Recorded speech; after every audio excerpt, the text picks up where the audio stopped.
मुक्ती देणारा नाहीये, तर आपल्याला अंतर्मुख करून विचार करायला लावणार आहे. हो, आणि मला वाटतं आजची ही चर्चा खऱ्या अर्थाने ऐतिहासिक आणि वैचारिक असणार आहे. कारण आपण जो पट उलगडणार आहोत तो खूप मोठा आहे. अगदी बरोबर. आज आपण भारतातील स्त्रियांच्या हक्कांची उत्क्रांती या विषयावर सखोल विश्लेषण करणार आहोत. हा जो प्रवास आहे ना, म्हणजे अगदी मनुस्मृतीच्या काळातील प्राचीन सामाजिक रचनेपासून ते डॉक्टर बाबासाहेब आंबेडकरांच्या काळातील स्त्री उन्नतीच्या चळवळीपर्यंतचा तो खूपच गुंतागुंतीचा राहिलाय. नक्कीच. आणि या प्रवासाचं आकलन करण्यासाठी आपण आज काही अतिशय महत्त्वाच्या ऐतिहासिक संशोधनांचा आणि बाबासाहेबांनी स्त्रियांच्या हक्कांसाठी दिलेल्या लढ्याच्या नोंदींचा आधार घेणार आहोत. हो, पण ही चर्चा पुढे नेण्यापूर्वी आजच्या या विश्लेषणाचं मिशन काय आहे हे आपल्या सर्व श्रोत्यांसाठी स्पष्ट करणं अत्यंत गरजेचं आहे. हो, ते सगळ्यात महत्त्वाचं आहे. आपला उद्देश कोणताही राजकीय किंवा वैचारिक कल दाखवण्याचा अजिबात नाहीये. प्राचीन ग्रंथांमध्ये आणि ऐतिहासिक दस्तऐवजांमध्ये स्त्रियांच्या स्थितीबद्दल नक्की काय लिहून ठेवलंय आणि त्यात काळानुसार कसे क्रांतिकारी बदल झाले याचं पूर्णपणे तटस्थ आकलन करणं हाच आपला मुख्य हेतू आहे. खरंय. कोणत्याही विशिष्ट विचारधारेची बाजू न घेता केवळ इतिहासाच्या पानांवर जे नोंदवलं गेलंय त्याचं आपण आज एक अभ्यासपूर्ण विश्लेषण करणार आहोत. तर मग या प्रवासाची सुरुवात करूया एका अतिशय महत्त्वाच्या निरीक्षणाने. मी जेव्हा या स्रोतांचा अभ्यास करत होतो तेव्हा मला बाबासाहेबांचं एक फार मूलभूत निरीक्षण वाचायला मिळालं. कोणतं निरीक्षण? जेव्हा त्यांनी शूद्रांसंबंधीचा अभ्यास सुरू केला तेव्हा त्यांना असं जाणवलं की समाजात शूद्रांचा जो प्रश्न होता आणि स्त्रियांचा जो प्रश्न होता या दोन्हींचं मूळ एकाच ठिकाणी दडलं होतं. म्हणजे तत्कालीन ब्राह्मणी धर्माच्या एका विशिष्ट लाटेत? हो, अगदी तिथेच. त्या प्रक्रियेत स्त्रियांना आणि शूद्रांना एकाच प्रकारच्या अधोगतीकडे नेण्यात आलं. म्हणजे तत्कालीन समाजव्यवस्थेत एका प्रकारे स्त्रियांनाही शूद्रच बनवण्यात आलं होतं. हे निरीक्षण खरंच खूप वेगळा दृष्टिकोन देतं. हो, आणि हे खऱ्या अर्थाने समजून घेण्यासाठी आपल्याला तत्कालीन विचारसरणी तटस्थपणे पाहावी लागेल.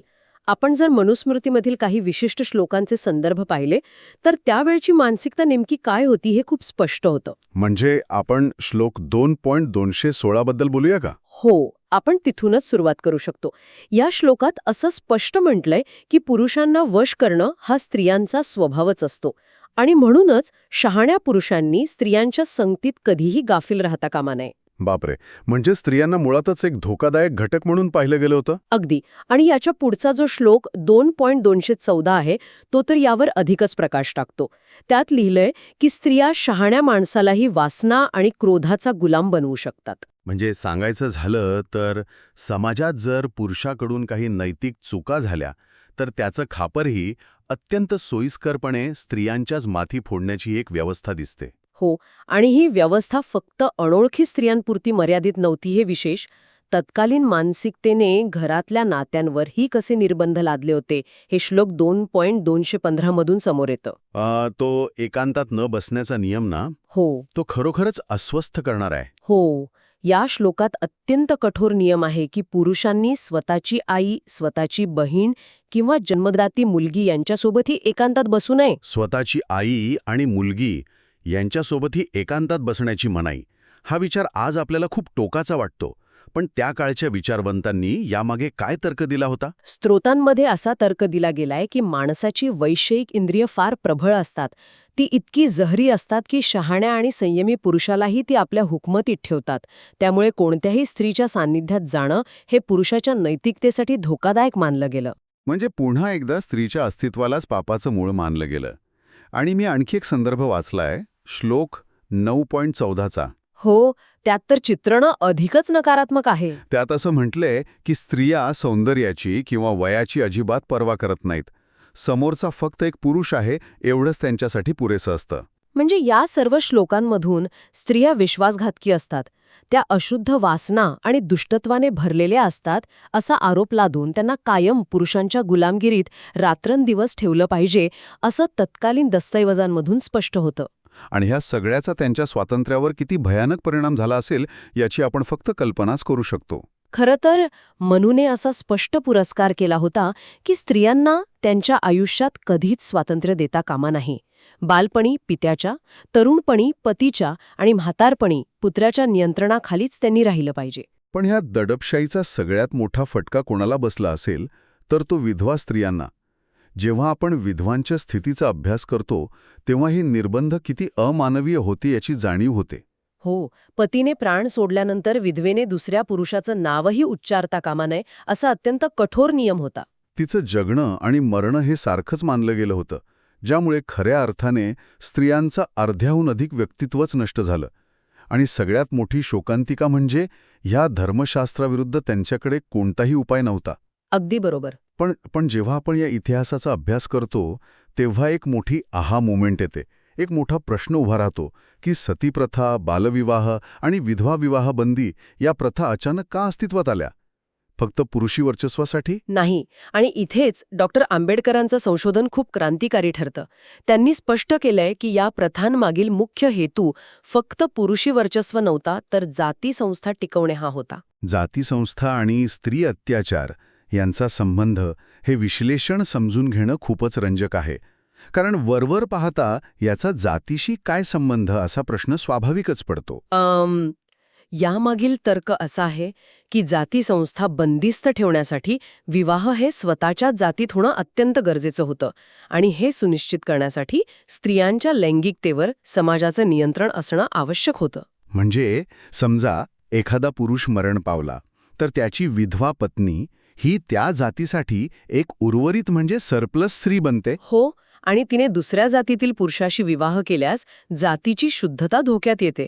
म्हणून सती प्रथेचा उदय झाला, जेणेकरून हा धोकाच नष्ट होईल. आणि बालविवाहाचं मूळही याच जातीव्यवस्थेच्या गणितात दडले. अत्यंत लहान वयातच एका निश्चित जातीतील मुलाशी बांधून ठेवलं की मोठी होऊन दुसऱ्या जातीत विवाह करण्याचा प्रश्नच उरत नाही. बरोबर. डॉक्टर आंबेडकरांचं हे संशोधन असं सांगतं की जोपर्यंत सतीप्रथा आणि बालविवाह अस्तित्वात आहेत तोपर्यंत जाती आणि वर्णाश्रम टिकून राहतील. आणि या प्रथा मोडल्यास जातीसंस्था आणि मनुस्मृती नष्ट होण्यास मोठी मदत होईल. हे खरोखरच चक्रावून टाकणारं पण अत्यंत तार्किक संशोधन आहे. आणि याच क्रांतिकारी संशोधनाचा आणि विचारांचा परिपाक म्हणून एक ऐतिहासिक घटना घडली. 24 डिसेंबर 1927 रोजी. हो, महाडच्या भूमीत डॉक्टर बाबासाहेब आंबेडकरांनी मनुस्मृतीचं दहन केलं. ज्या पुस्तकाने हजारो वर्ष समाजातील एका मोठ्या वर्गाला आणि स्त्रियांना गुलामीत ढकललं होतं त्याला जाहीरपणे नाकारण्याची ती कृती होती. आणि म्हणूनच या ऐतिहासिक घटनेला खऱ्या अर्थाने स्त्रियांच्या स्वातंत्र्याची सुरुवात मानलं गेलं पाहिजे. तो फक्त अस्पृश्यतेविरुद्धचा लढा नव्हता, तर स्त्री स्वातंत्र्याचाही लढा होता. नक्कीच. आता आपण या सखोल चर्चेला थोडं पुढे 1944 सालाकडे घेऊन जाऊया. ब्रिटिश काळात जेव्हा हिंदू कोड बिल तयार करण्याचं काम सुरू झालं, तो एक मोठा टप्पा होता. हो, आणि डॉक्टर आंबेडकरांकडे या कायद्याला कायदेशीर रूप देण्याची मोठी जबाबदारी सोपवली गेली. प्रकृती बरी नसतानाही अत्यंत काळजीपूर्वक त्यांनी हे काम पूर्ण केलं. या बिलाचं सर्वात मोठं वैशिष्ट्य म्हणजे यातील सर्व ठराव हे पूर्णतः स्त्रियांच्या हितसंरक्षणासाठी होते. संपत्तीत समान अधिकार, घटस्फोटाचा कायदेशीर अधिकार या सर्व गोष्टी त्यात समाविष्ट होत्या. पण अपेक्षेप्रमाणे या कायद्याला तत्कालीन जीर्णमतवाद्यांकडून मोठा विरोध झाला. आता आपण ऐतिहासिक दृष्टिकोनातनं या विरोधाचं तटस्थ विश्लेषण करणं गरजेचं आहे. हो, हा विरोध कायद्याच्या आशयापेक्षा कशावर आधारित होता हे पाहणं महत्त्वाचं आहे. ऐतिहासिक स्रोतांनुसार हा विरोध डॉक्टर आंबेडकरांच्या सामाजिक पार्श्वभूमीवर अधिक केंद्रित होता. ते तत्कालीन समाजाने अस्पृश्य मानलेल्या वर्गातून आले होते. आणि त्यांच्या हातून स्मृतिशास्त्रात बदल होणं हे त्या काळच्या विरोधकांना भ्रष्टाचार आणि थेट नरकाचा मार्ग वाटत होतं. ही विचारसरणी आज आपल्याला पटत नसली तरी त्या काळात ती प्रबळ होती. हो, पण एवढा विरोध होऊनही बाबासाहेब ठाम होते. बहुजन समाजाचं जेवढं हित या कायद्यामुळे होईल तेवढं घटनेमुळेही होणार नाही असा त्यांचा विश्वास होता. त्यामुळे बिल जसं आहे तसंच मंजूर व्हावं यावर ते ठाम राहिले. पण जेव्हा हे शक्य झालं नाही तेव्हा अत्यंत निराश आणि खिन्न होऊन त्यांनी एक मोठा निर्णय घेतला. त्यांनी आपल्या मंत्रिपदाचा राजीनामा दिला. स्त्रियांच्या हक्कांसाठी सत्तेवर लाथ मारण्याचा हा इतिहासातील एक अभूतपूर्व क्षण आहे. खरोखरच हे ऐकताना अंगावर काटा येतो. पण आपण जर या चर्चेचा सारांश काढला तर एक गोष्ट नक्की दिसते की जरी हिंदू कोड बिल त्यावेळी पूर्णत्वास गेलं नसलं तरी बाबासाहेबांनी हार मानली नाही. हो, त्यांनी राज्यघटनेच्या माध्यमातून भारतातील तमाम स्त्रीवर्गाला त्यांचे हक्क आणि अधिकार मिळवून दिले. आणि म्हणूनच जागतिक महिला दिनी त्यांच्या या अमूल्य योगदानाला अभिवादन केलं जातं. पण मला वाटतं आजच्या काळात हे सगळं जाणून घेणं आपल्यासाठी का महत्वाचं आहे? कारण समाजातील जातीव्यवस्था आणि स्त्री-पुरुष समानता हे विषय एकमेकांत कसे गुंफलेले आहेत हे यावरून आपल्याला स्पष्ट समजतं. कायदे आणि सामाजिक मानसिकता यातील हा ऐतिहासिक संघर्ष समजून घेणं खूप महत्वाचं आहे. अगदी बरोबर.